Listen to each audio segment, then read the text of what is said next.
to that wicked organization of yours. Shalom. That's right. We had to shalak him your ass. Nigga, 400, like, by the time I watched it. I watched the video.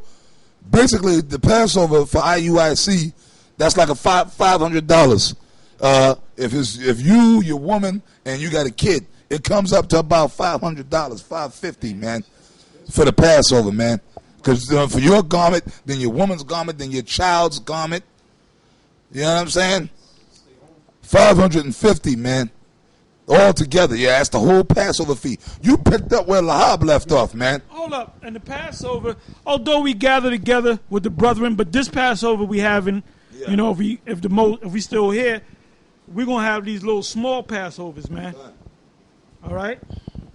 Hey, well, that's the way it was. Realistically, this is like the second exodus out of Egypt. So, in a way, that's very spiritual because when we was in Egypt that night before we were released, that's how it was. It wasn't no big, we didn't all get together in some big banquet hall in Goshen. Everybody was in their homes.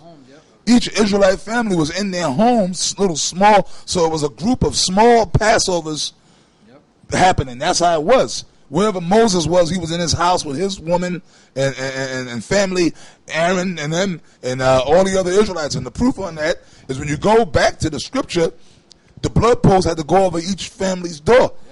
So that the angel of death, which was a Yahweh Shai, would pass over that door and know that's the home of an Israelite. And not kill the people. And not kill the people, man. That's why it was told them that they better not leave that house. You better not leave that house. So it's only fitting that, hey, maybe the Lord willing, if we get to that point here, the last, maybe that Lord Abaratazah, that'll be the last Passover. That'll be just like the first one. Small Passovers. Of this, we all keeping the Passover at the same time, but it'll be just small groups of brothers keeping the Passover. Now, look, for you, hey, scripturally, yeah, you could do that. For you brothers, if you keeping the Passover, let's say if a brother's in his home and there's no other brothers around and your woman is there, you can keep the Passover with your woman if she's a believer. You can do it. You keep the Passover with your woman and your kids in your home. If you have a woman that's a so-called believer or whatever. But if she's not a believer, you know what I mean? Why keep the Passover with her? You know what I'm saying? She smoked Newports. You can't keep the Passover if you're not a believer. See, that's where Johanna went off by inviting everybody to come out from whatever walk of life that you in. You can be a Muslim. No. Look, Johanna, the Most High is going to destroy you. I don't know how many times I can say this or express it, man. The Most High is going to destroy you and the ISUPK. Because we got to stress this one point that's important. What the point the Apostle Tahar and me are making, if that's the answer, because you know you got some of you brothers that are kind of simple. You ask simple questions, but we got to answer it. Well, look, what if my woman is home? Look, man, if your woman is not a believer, she smoked Newport 100s, okay, and eat bacon and eat bacon and shit like that, and eat pig feet. She's not worthy to keep the Passover. You could bring destruction upon her. If you love her, you better not let her keep the Passover. Because she'll eat unworthily, man. And you know goddamn well. She can be eating everything right and, you know, be eating greens all day, man. But if she don't know she's an Israelite, she's an unbeliever. You don't let her partake in the Passover. You keep it by yourself. Keep it by you. If there's no other brothers around, keep it by yourself. But if she's a so-called believer, then you can keep it with her and the kids. But other than that, you get with brothers, small groups, and just keep the Passover, man. And the reason why is because it's not a goddamn lamb dinner.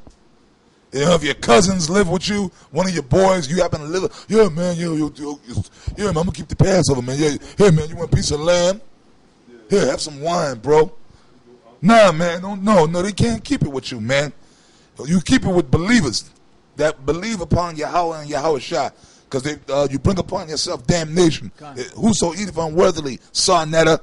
So Sarnetta, you through. Mark for death. You mark for death, Sarnetta. You through, man. Hey, but see, Johanna's marked for death for allowing that nigga, that grimy nigga, to come up in the Passover in the first place. Yeah. Your Sarnetta, you through. Talking about the lamb was good, the wine was good. And like about Johanna, you, man, Hey, man, we could sit there all day and just talk about ways that the Most High going to kill you. And Tazaria, fuck you too, man.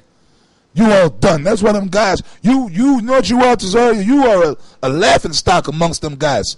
We was watching Shaka last night, and he was just mocking you, man. You're the butt of all their jokes, man. Talking about Tazaria. Yeah, Tazaria, you don't know what the hell's going on, man. You're just an entertainer. You don't know what's going on, man. You guys look like goddamn fools, man. You look like fools. Okay? Anybody got something? You had something, Minotti? That's it. What did you have? Yeah, scripture. Yeah, bring it out again, because I still got a couple of scriptures. Still got that one? Okay. Yeah. All right, I'll finish it. So back in Ecclesiasticus chapter 7, I'll read the 31st again. It says, "Fear the Lord and honor the priest, and give him his portion, as it is commanded thee. The first fruits and the trespass offering, and the gift of the shoulders," because the shoulder like of the lamb or of an animal is normally the best part. That's the choice part of the meat. Yep. And guess who got it? You gave it to the priests, which were the Levites back in the days. But the Lord made us a nation of priests, man. That's right. All right.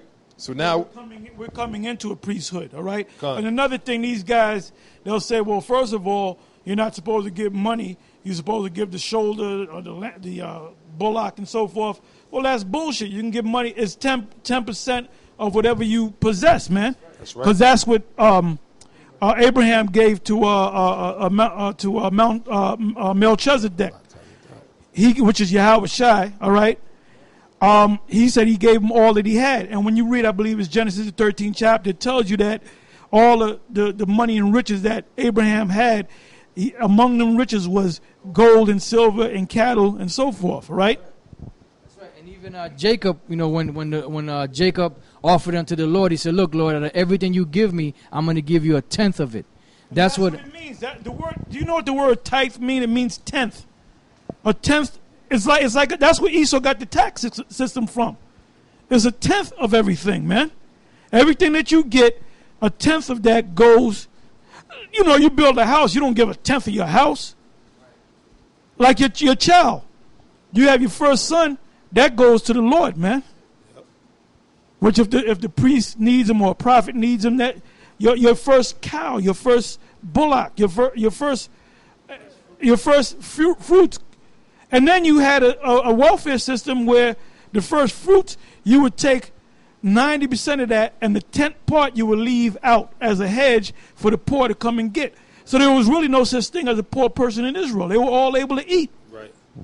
Yeah, they weren't starving. Like in this society, you have people walking around that are derelicts, that probably were rocket scientists, that were probably veterans, that were had all different type of prestigious jobs because of hard times and the system. They fell in hardship and they ended up being homeless, going hungry, having to eat out of garbage cans, eating shit that would make the average person sick to their stomach, and throwing up make you vehemently sick, So this society is on all levels, this society is so fucked up, man. Yeah. Yep. So that thing that the Lord did, which was a welfare system, the poor was able to eat, They had a place to lay their head down. Yeah, and I remember when I was younger, I don't see it as much. You had apple trees all around. You had pear trees. You had blackberries, blueberries. Grape. You had all these different trees, peach trees and stuff. Right? We had a pear tree. A neighbor of ours, we used to climb the damn fence and steal the pears out of his tree and shit and bring it to your mother. Your mother would make a pear pie out of it, man. Yeah, you could eat if you were hungry, and we would do that. We would climb over the fence and climb into the dude's tree and pull the pears of the tree and eat. Like if we didn't have no money and we was out in the street hungry, we would eat them pears, man. Yeah. And then go to a water hydrant and drink water, and that will hold you down until you got some food, man. That show you the level of Jake, though, because you had niggas, they chase you out their yard, man. They'd shoot you and everything, But back in the days, you were supposed to leave that there. That was like the apostle said, that was like a welfare system. In the islands, a lot of, you don't really got people starving down there because they eat off the land. There's always something to eat along the sides of the roads and some type of fruits. But here in the United States, man, this is the worst place ever, man. Babylon the Great, all right? But you're supposed to lead that for the poor. So now it says, and stretch thine hand unto the poor. Like the apostles and the brothers was bringing out earlier, you see somebody that's poor, as long as you know that they ain't no straight up crackhead, because the scriptures say, no to whom thou do good to. You know, you see you see a nigga cock diesel with more muscles than Vin Ring. He out there, can I have a quarter, brother? You tell that big motherfucker, man,